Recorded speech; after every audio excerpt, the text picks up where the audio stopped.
Hello tout le monde, je suis Carole Amorich, décoratrice d'intérieur. Je suis maman en couple, chrétienne. Je n'ai jamais eu honte de partager sur tout ce qui concernait ma foi parce que ça impacte et influence énormément ma vie. Donc c'est pour ça que je précise ça. Mais alors sur ma chaîne, je parle de tout ce qui est lié à l'entrepreneuriat et plus particulièrement à la décoration d'intérieur. Mais j'ai eu envie d'élargir un peu plus. Élargir dans ce sens que, personnellement, la décoratrice d'intérieur que je suis ou le chef d'entreprise que je suis, parce que je gère aussi une boutique de décoration en plus du fait que je travaille chez des particuliers pour du design d'intérieur. Donc, le chef d'entreprise que je suis n'est pas devenu ou ne se développe pas simplement en travaillant dans une entreprise, non.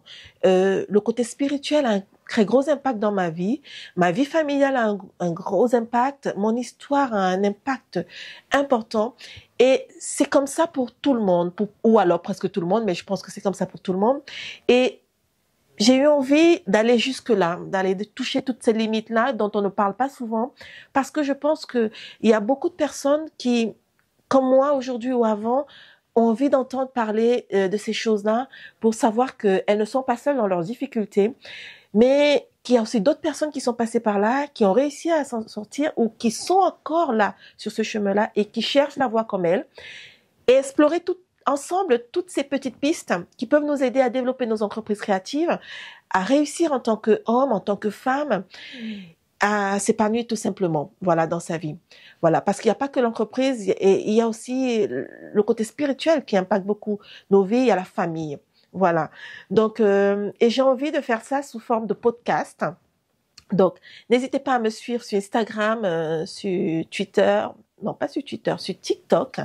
Et si vous aussi vous cherchez de l'inspiration pour votre entreprise créative, ou parce que vous êtes décorateur ou décoratrice d'intérieur, vous êtes au bon endroit. C'est parti. Donc, pour ce premier podcast, le sujet dont j'ai envie de parler, c'est l'échec. Voilà, tout simplement l'échec. Pourquoi j'ai envie de parler d'échec? J'ai envie de parler de l'échec parce que l'échec et moi, j'en rigole même quand je parle, on se connaît très bien. Voilà, pour faire court, on se connaît très bien. L'échec, fait partie de ma vie, c'est l'histoire de ma vie, l'échec, voilà. Une bonne partie de ma vie se résume en ce mot échec. Et je sais pas, peut-être certaines personnes sont comme moi, et moi personnellement, quand j'entends le mot échec, ça c'est pas seulement lié à l'entrepreneuriat, hein, c'est pas seulement dans le business, c'est dans tous les domaines de ma vie, j'ai échoué, voilà, et j'ai sérieusement échoué. Donc j'ai eu envie de commencer par là parce que je sais que l'échec, c'est un sujet pas tabou, mais un sujet qui heurte, un sujet qui blesse, qui réveille des traumatismes et qui, à moi, me parle tout particulièrement, encore aujourd'hui. Voilà. Donc, pour commencer, pour parler de l'échec, il faudrait déjà, je pense, définir ce que c'est que l'échec. Alors, moi, je vais pas aller vous chercher une définition de l'échec chez Google ou dans le dictionnaire ou je sais pas quoi. Pour moi, l'échec, c'est simplement le fait de ne pas réussir. Voilà, c'est le concret de la réussite, c'est le contraire de c'est chuter, c'est tomber, c'est ne pas atteindre ses objectifs, c'est ne pas réussir. Voilà, tout simplement, je vais faire simple parce que c'est toute cette définition là qui sont mon vécu à moi personnellement. Si je dois définir mes échecs, ça se résume à tout ça. Donc l'échec, c'est ça, c'est le fait de ne pas avoir atteint un objectif, c'est le fait de chuter, de tomber, c'est le fait d'être trahi, c'est le fait d'être blessé, c'est le fait de ne pas réussir. Voilà, tout simplement. Et il y a une chose qui est très importante et que je veux mentionner, c'est que personne ne veut échouer. Nous voulons tous réussir. On est tous d'accord là-dessus. Hein. Personne ne veut tomber. Nous voulons tous monter. Le rêve de tout un chacun, c'est de monter. Moi particulièrement, quand j'étais jeune, plus jeune, je vais bientôt avoir 40 ans, je n'ai pas 40 ans encore, et il y a encore pas mal d'années devant, mais j'aime dire ça, mon chéri, comme ça, j'aime dire que j'ai 40 ans, mais j'ai encore beaucoup d'années quand même, avant de les avoir, mais n'empêche, je me sens dans ma tête comme si je les avais. Donc, quand j'avais, on va dire, à peu près 16 ans, j'avais beaucoup de rêves, vous savez, comme beaucoup de personnes. J'avais beaucoup de rêves. Je me voyais, j'ai toujours eu le rêve de devenir une femme d'affaires ou une chef d'entreprise. Je me voyais aller dans des jets privés, voyager, avoir beaucoup d'argent, et j'ai aussi toujours été très indépendante parce que j'ai une histoire familiale qui fait que je me suis toujours vue indépendante, vivre par moi-même, voilà. Bref. Et les années avançant, la vie évoluant, les choses ne se sont pas passées comme j'aurais voulu. Et il m'arrive encore souvent de dire que la jeune fille ou la petite fille que j'étais à 16 ans, les rêves de la jeune fille ou la petite fille que j'avais ne se sont pas réalisés. Ça, il faut dire juste à ce jour. Mais je ne suis plus la petite fille de 16 ans. Je suis devenue une femme parce que j'ai mûri. Et j'ai mûri grâce à l'échec. Ça, c'est la réalité, c'est ça, en fait. C'est que il y a eu entre la jeune fille de 16 ans et la femme de bientôt 40 ans que je suis, l'échec au milieu. L'échec qui m'a fait beaucoup de mal. J'ai pleuré, j'ai beaucoup souffert. Mais l'échec qui m'a permis, étonnamment, de devenir la femme que je suis aujourd'hui. Donc, personne ne veut chuter, personne ne veut tomber. On veut tous et toutes réussir. Et pourtant, il va bien falloir tomber un jour pour réussir. Il va bien falloir chuter pour se lever. C'est en fait comme ça que je pourrais résumer l'échec. L'échec n'est pas une fin en soi. La connotation en fait qu'on a de l'échec, c'est mauvais. Ça fait mal. Alors peut-être que ce que je vais dire maintenant, vous l'avez déjà entendu, et souvent quand on échoue et quand on n'a pas encore beaucoup d'expérience dans la vie, on voit ça comme ça. On voit l'échec comme l'échec. Ça fait mal. Quelque chose de douloureux. On veut tous fuir. Quand on veut pas voir venir l'échec, on veut pas chuter, on veut pas tomber. Parce que ça fait mal. Parce que c'est synonyme de douleur, c'est synonyme de ne pas avoir ce qu'on veut, c'est synonyme d'inconfort, c'est synonyme de détresse, c'est synonyme de honte, parfois pour certaines personnes et dans certaines circonstances. Moi-même, je l'ai vécu comme ça souvent, l'humiliation, la honte liée à l'échec. Donc, beaucoup de personnes ne voient l'échec que dans ce sens-là. Mais quand on évolue, quand on vieillit, quand on devient plus mature, quand on a beaucoup échoué aussi, on commence à comprendre et à voir l'échec d'une manière bien plus profonde. Et quand je dis d'une manière bien plus profonde, ça veut tout simplement dire que, comme moi, on comprend que, oui, l'échec, c'est vrai, ça fait mal. Oui, ça c'est vrai, l'échec, c'est synonyme de douleur, d'humiliation parfois. C'est synonyme de rejet parfois. Mais l'échec, c'est aussi comme une échelle, en fait. C'est comme si le fait de tomber vous aide à mieux vous relever. C'est comme si l'échec était, vous savez, la fronde qui vous permet, une fois qu'on l'a lâché, qui permet au caillou d'aller beaucoup plus vite, beaucoup plus loin. C'est comme ça que, en fait, c'est ça l'échec. Donc, on n'aime pas ça, mais il faut passer par là. De toutes les façons, si vous êtes un être humain, à moins d'être un extraterrestre,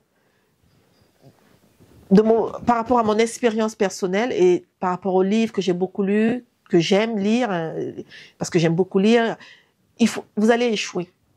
Donc, ce podcast, je l'ai fait justement pour que vous sachiez que tant qu'à faire, vaut mieux accepter l'échec. C'est-à-dire que la situation dans laquelle vous êtes peut-être en ce moment, c'est une situation d'échec, ça vous fait mal, mais acceptez ça.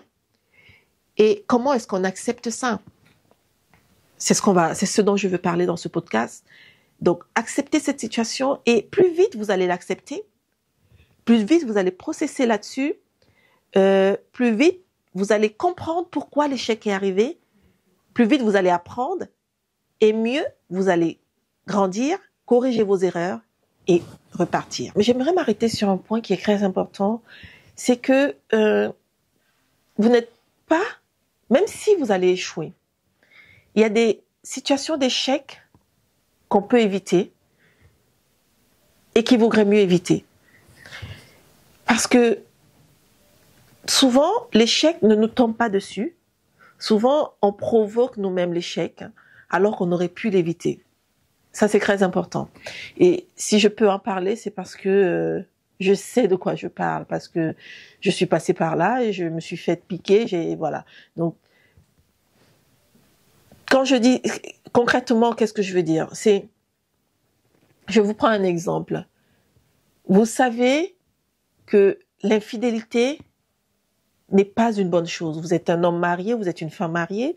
Vous savez que l'infidélité n'est pas une bonne chose. Et plus particulièrement pour moi qui suis chrétienne, l'infidélité pour moi, c'est que ce soit moi ou quelqu'un ou mon conjoint, pour moi c'est non quoi. Voilà. Donc quand vous savez que c'est non, qu'il faut pas le faire, que c'est une source de douleur, ne le faites pas.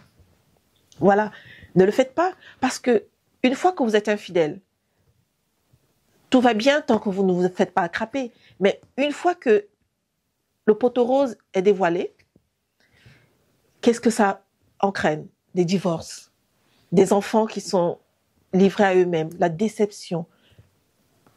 Et ça, c'est l'échec. Votre mariage a échoué. Ça, c'est des situations d'échec qu'on peut éviter et qu'il vaut mieux éviter. On s'évite de la douleur à soi-même, on évite de faire du mal aux autres, et c'est mieux comme ça. Donc ça, c'est des situations d'échec qu'on peut éviter. Après, il y a des situations d'échec qu'on ne peut pas éviter. C'est-à-dire que, quoi que vous fassiez, il y a des moments, par exemple dans l'entrepreneuriat, où pour apprendre les choses, vous aurez beau vous former, il y a des choses pour lesquelles vous ne serez pas formé. Vous allez devoir apprendre et apprendre en échouant. C'est obligé. Moi, je l'ai vécu. Moi, j'ai créé, je crois, j'en suis à ma... Franchement, si vous me demandez combien de fois j'ai échoué, je vous dirai beaucoup. Mais je peux pas vous donner un nombre exact parce que j'ai beaucoup échoué. J'ai créé, je crois, pas loin de 5 entreprises. Et 5 ou 6 même d'ailleurs. Et je n'ai réussi qu'au bout de la 5e ou la 6e. Voilà. Et quand je dis réussi, ça veut dire que je n'ai vraiment... Vous savez, semer et récolter. Si vous êtes chrétien, vous comprendrez la parabole du semeur. Voilà, vous semez et vous récoltez. Toutes les autres entreprises, je sémais, jamais je récoltais. Je sémais, et je ne récoltais jamais rien de bon. Voilà. Donc, et tout au long de mon cheminement de femme entrepreneur, j'ai échoué. Mais je me suis ramassée à un point où c'était presque devenu désolant, quoi. À cause de ça, j'ai été humiliée. Ah oui, parce que très souvent aussi, soit c'est les membres de votre famille qui vont vous humilier, en vous faisant savoir que ces échecs-là, ça veut dire que vous êtes bon à rien, ben vous devrez arrêter et arrêter de vous entêter à aller faire autre chose.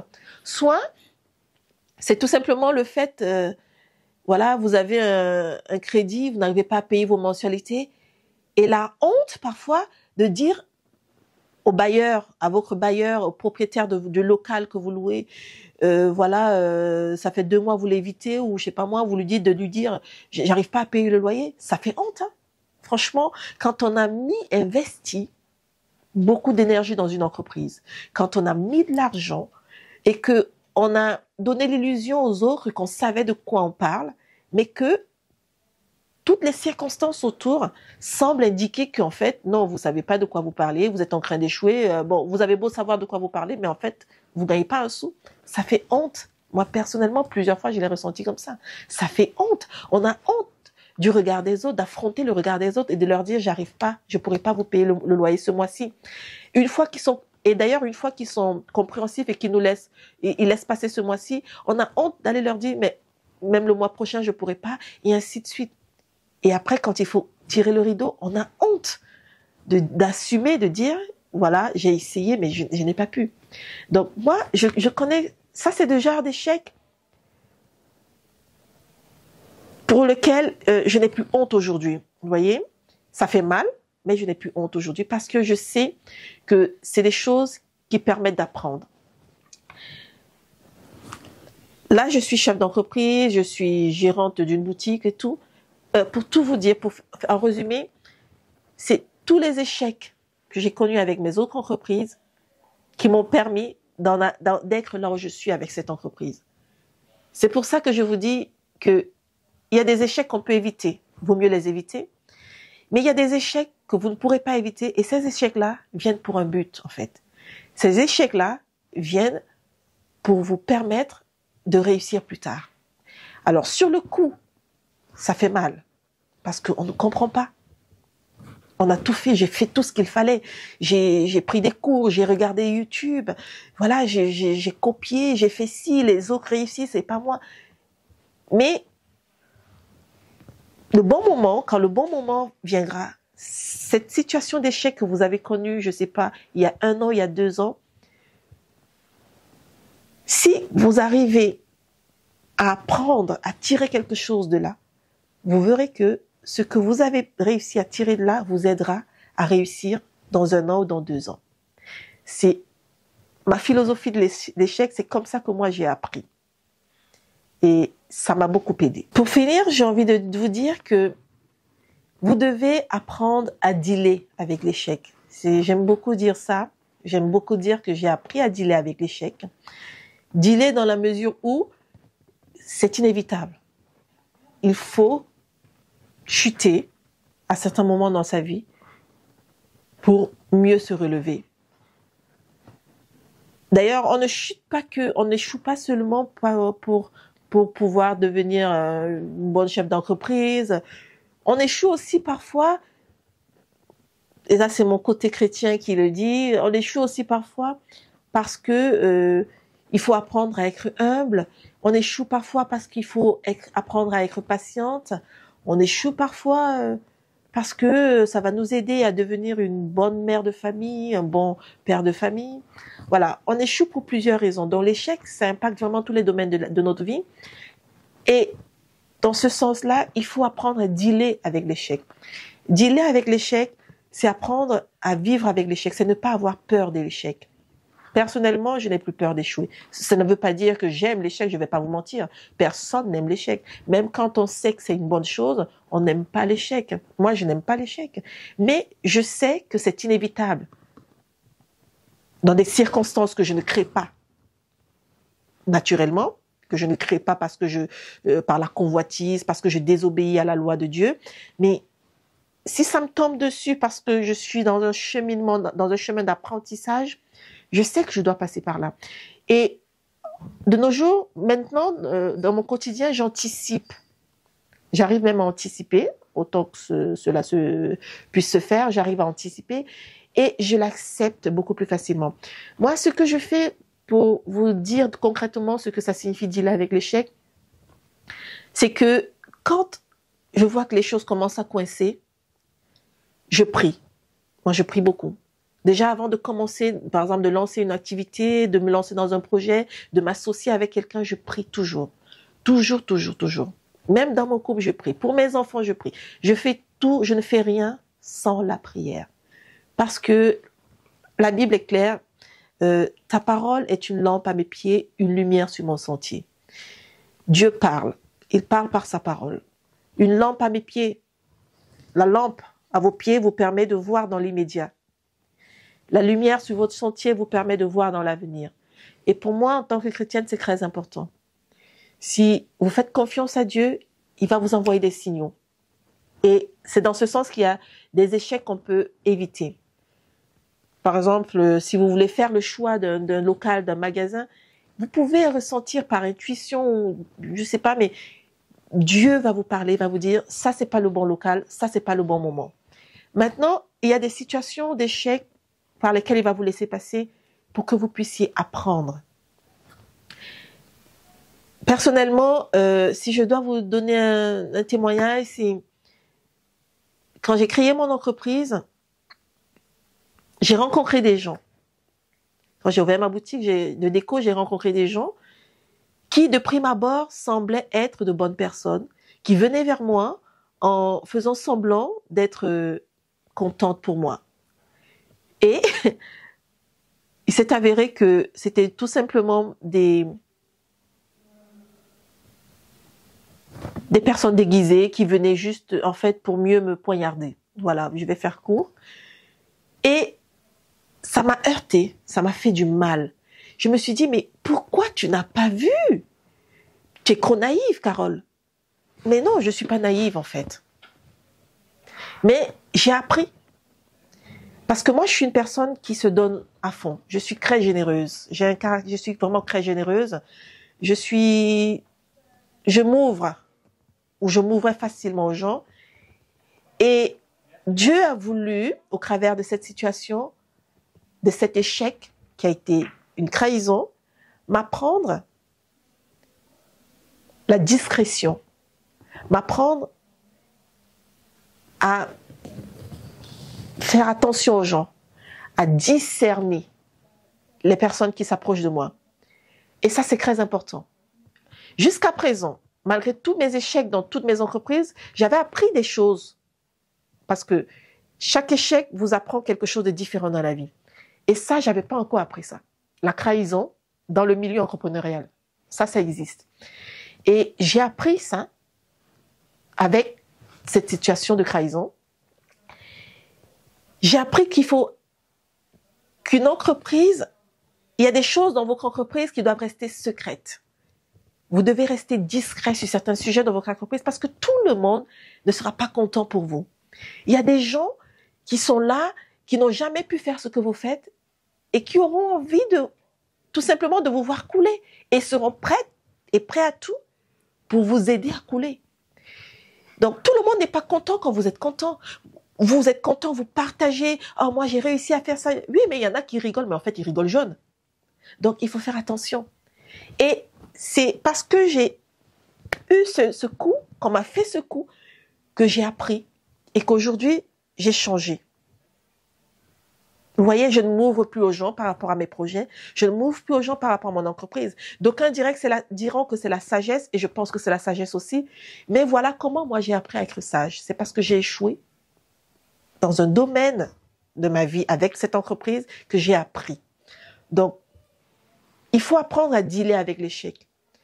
Quand cette situation est arrivée, ça m'a fait mal, mais je ne suis pas restée là-dessus. Directement, je dis, Seigneur, je me suis mise à prier, j'ai dit, qu'est-ce que tu veux m'apprendre au travers de ça? Et j'ai compris qu'il voulait m'apprendre à discerner les gens. Il voulait m'apprendre que c'est pas tout qu'il faut dire à tout le monde.